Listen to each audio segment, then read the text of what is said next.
ఈరోజు ప్రణయ్ కేసు విషయంలో నల్లగొండలో వచ్చినటువంటి తీర్పు ఏదైతే ఉందో ఆ తీర్పు ఒక నేరస్తులకు ఒక కనువిప్పు అనేది కలగాలి, కనువిప్పు కావాలి. ఎందుకంటే మా బాబు ప్రణయ్ హత్య జరిగినప్పుడు ఇదే చివరి హత్య జరగాలని చెప్పి జస్టిస్ ఫర్ ప్రణయ్ అని చెప్పి చాలా మేము పోరాటం చేశాము. కానీ ఆ హత్య తర్వాత కూడా చాలా హత్యలు జరగటం అనేది జరిగింది. అయితే ఈ హత్య తర్వాత జరిగినటువంటి హత్యలు చేసిన వాళ్ళకి కానివ్వండి, కులాన్ని పట్టుకొని వేలాడే వాళ్లకు, కుల దురంకార హత్యలు చేసే వాళ్లకు, తర్వాత కన్న కూతుర్లను చంపుకునే వాళ్లకు, కన్న కొడుకులను చంపుకునే వాళ్లకు, అవతలి వ్యక్తులను చంపే వాళ్లకు కులం పేరుతోని ఈ యొక్క తీర్పు అనేది కనువిప్పు కావాలని నేను కోరుకుంటున్నాను. వాస్తవంగా ఈ ఇన్సిడెంట్ తర్వాత మీ అందరికీ తెలుసు, చాలా లాస్ అయిపోయాం మేము.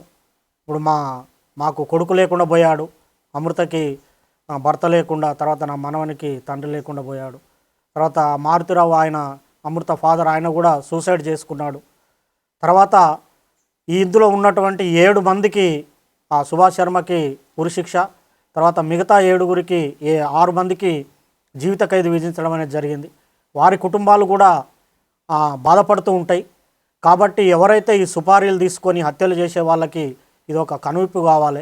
ఏదన్నా ఉంటే మాట్లాడుకోవటం కానివ్వండి, సమస్య పరిష్కారానికి సామరస్యంగా చేసుకోవాలి తప్ప మేనేజ్ చేయొచ్చులే, వాళ్ళకి అంతో ఇంతో డబ్బులు ఇవ్వచ్చులే, మేనేజ్ చేయొచ్చులే అని చెప్పి చంపడం అనేది కరెక్ట్ కాదు.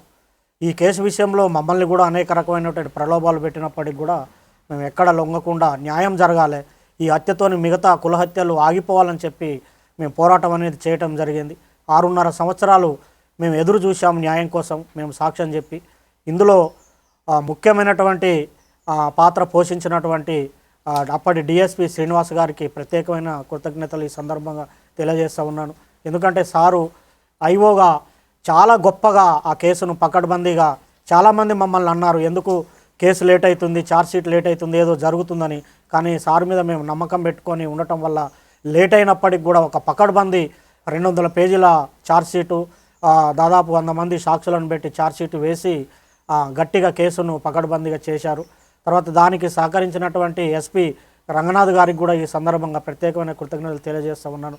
సార్ ఆధ్వర్యంలో మంచి టీము సుభాష్ శర్మను ఆ రోజు వెళ్ళి పట్టుకోవటము, తర్వాత నిందితులందరినీ పట్టుకోవటం విషయంలో కూడా సారు అనేకమైనటువంటి